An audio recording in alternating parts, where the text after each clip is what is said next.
For today's video ay may umakyat na ng puno ng mangga na mataas. At siya yun.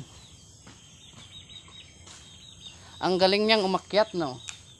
At ito naman yung nirentahan namin tagapulot ng mangga. Charot. Ayun na yung mangga, oh. Pero yung umakyat talaga is parang talaga eh. Naaano ako kung paano siya bababa. Una ulo ba or hindi ko ma-explain kung paano siya baba kasi mataas yung puno. Una ulo o unang paa o ganun. Kasi yung magagaling na umakyat una yung paa eh.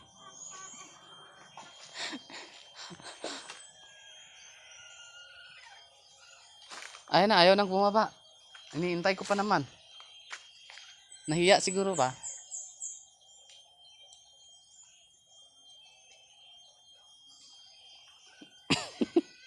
Wow!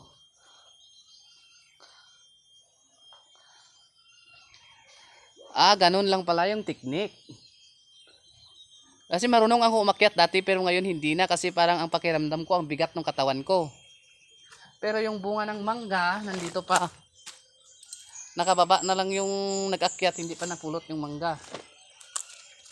So, ang gagawin natin, pupulutin natin. O, ayun na, nakababa na yung umakyat. Siyempre, wala tayong taga-video, magpulot tayo dito ng kusa.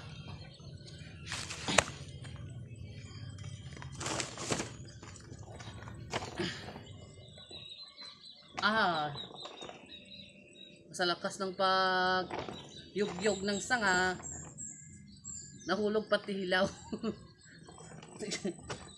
Pero may mga hinog ito. Malakas yung nagyugyog. Oh. Marami naman, mas marami yung hinog guys sa hilaw.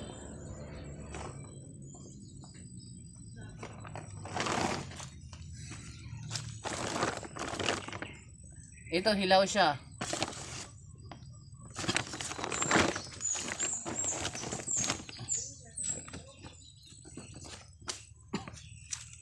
May bagong hulog din galing sa taas na kainan ng ibon. Yung ibon na kumakain nito is yung mga gabi siya umaatake, yung mga paniki. Mga paniki yung mga mas maraming alam kong umaatake sa pag kumakain ng ganito.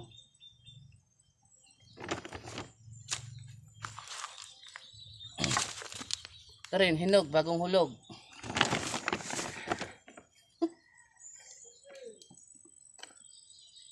Okay na, bye. Sarap lang yung kuha namin. Pero meron pa akong pupulutin, hindi pa tapos.